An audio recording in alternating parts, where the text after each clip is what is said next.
This is the Cow Palace in San Francisco, where Eddie Guerrero finally climbed the mountain, where Sting got the ending Starrcade refused to give him, where Scott Steiner stopped being one half of a team and started becoming a walking bicep with sunglasses. I'm Alex, and in today's video, episode 4, I'm counting down my personal top 10 wrestling moments in Cow Palace history.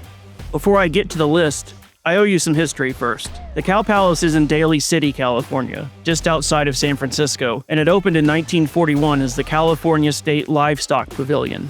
Story goes that when people questioned why the state was spending money on a palace for cows while ordinary people were struggling, the nickname stuck. The building's identity as a wrestling landmark starts in 1961, when promoter Roy Shire held his first show and soon turned the building into the home base for big-time wrestling. One of Shire's signature events was the annual Battle Royal, and Pat Patterson spent years working those shows before eventually taking a variation of that idea to Vince McMahon in New York.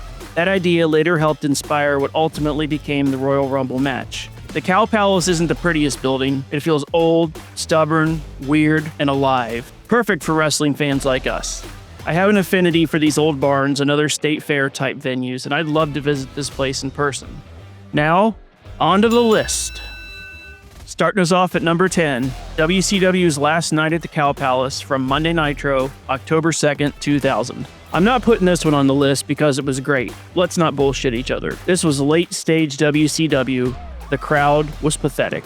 Less than 3 years after Super Brawl 8, WCW came back to the Cow Palace for Monday Nitro, and the main event was Booker T versus Jeff Jarrett in a San Francisco 49ers match for the vacant WCW World Championship. The belt was hidden in one of 4 boxes placed above the ring, and whoever found it became champion. Yeah. Goldberg destroyed Ron and Don Harris in 37 seconds. The crowd woke up because he still had that kind of power, even when the company around him was collapsing. This makes my list because it's the last WCW show in the building. Number 9. A massive WWF TV crowd on a Tuesday night, from the WWF Superstars of Wrestling TV taping, November 15, 1988. From a tiny WCW crowd on Nitro in 2000 to a huge WWF crowd in 1988, this November TV taping reportedly packed in nearly 15,000 fans.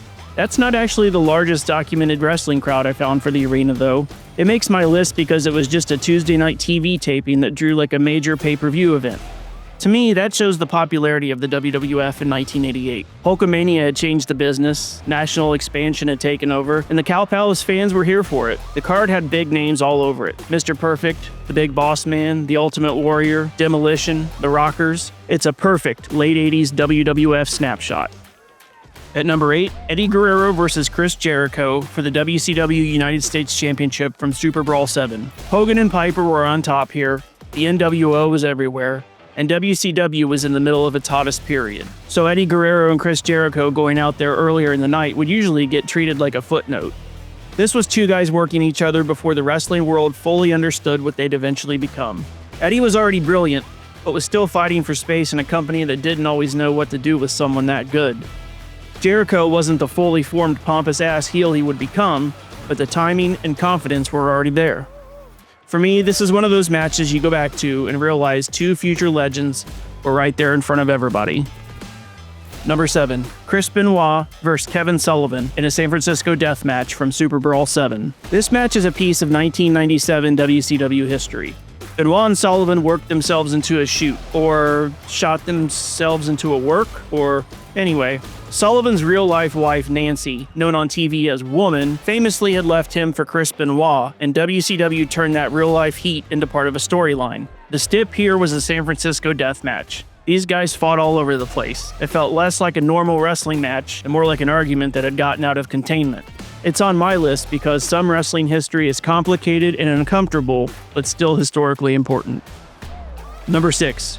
Ric Flair vs. Terry Funk in a Texas death match from Super Brawl 2000. Super Brawl 2000 isn't a show I'd recommend you watch unless you're doing research, you've lost a bet, you're drunk, or you're trying to find out how much late-era WCW your soul can absorb before it leaves your body. But in the middle of that show, Ric Flair and Terry Funk had a Texas death match that was arguably one of the top 2 matches of the night. Both guys were past 50, but the Nature Boy and the Funker went out there and reminded everybody just who the hell they were. Flair won, and this match became the thing people remember for the right reasons, and that's why it makes my top 10 list.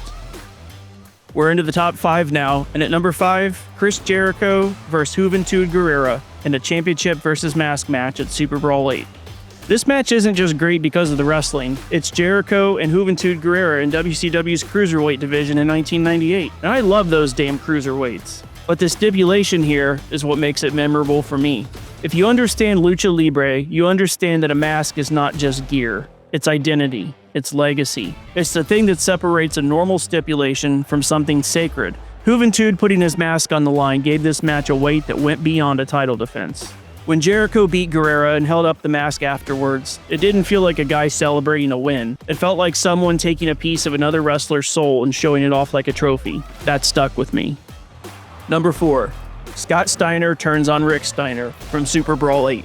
The Steiner brothers weren't just another tag team. They had the amateur wrestling background, the power, the suplexes, those cool singlets, and that rough Michigan energy where every move looked like it was delivered by someone who forgot wrestling was supposed to be cooperative. During the match with the Outsiders here, Scott turned heel on his brother, giving Hall and Nash an easy tag team championship win. He handed the titles over to the new champs and crossed the line to join the NWO. The road to Big Papa Pump started here. It's on my list because I really liked them during their short WWF run, but this was the end of the Steiner brothers happening in real time. At number 3, Hollywood Hogan vs. Roddy Piper for the WCW World Heavyweight Championship from Super Brawl 7. Hogan and Piper had been tied together since the rock and wrestling boom of the 1980s, but they had never really had the clean, definitive one-on-one match fans wanted in the WWF. Hogan walked in here as the world champion, and Piper walked in as the one guy from Hogan's past who could still get over on Hollywood based purely on his existence alone. Hogan retained after a Macho Man run-in provided Hogan some brass knucks, and it makes my list because we had two 1980s icons going after the biggest title in WCW inside a legendary building. Number 2. Sting vs. Hollywood Hogan for the WCW World title from Super Brawl 8. 18 months of Sting watching from the rafters, 18 months of WCW trying and failing to stop Hogan, 18 months of Black and White taking over the company, while Sting became less of a wrestler and more of a ghost haunting the promotion led to this night. So by the time Hogan and Sting got to the Cow Palace in February of '98, the crowd wasn't just waiting for a match, they were waiting for a fight. Sting beat Hogan with a Scorpion Death Drop. It still had typical WCW chaos, a ref bump, guys doing run-ins, and a Macho Man assist, but the image that makes it for me is Sting spray painting WCW across Hogan's chest afterwards. That visual felt like the company finally taking itself back. And my number 1 moment, Eddie Guerrero beats Brock Lesnar for the WWE Championship from No Way Out 2004. Some wrestling moments are great because the match is great. Some moments are great because the crowd is great. And some moments are great because the wrestler, the match, and the building all meet in exactly the right place. Eddie Guerrero had been fired, fought addiction, had come back, had rebuilt himself, and spent years proving that smaller did not mean being lesser. The finish was booked beautifully. Goldberg had already been involved earlier because of his own issues with Brock Lesnar, and when the ref bump came late in the match, Brock tried to use the WWE Championship on Eddie. Goldberg returned and speared the next big thing. Eddie later turned an F5 attempt into a tornado DDT onto the belt, climbed to the top rope, and hit the frog splash. 1, 2, 3, new champ. Eddie went into the crowd to celebrate and hugged his family. That's the image that still makes this more than a title change. Alright, so that's my top 10 list of wrestling moments in Cow Palace history. This episode went heavy on WCW, and that was intentional. Every arena has a different wrestling identity. Some buildings are defined by WrestleMania moments, some are defined by territory history. I'd love to hear your favorite Cow Palace moments, so drop them in the comments. On the next episode, we're heading to the Jersey Shore to cover Asbury Park Convention Hall. Thanks for the house.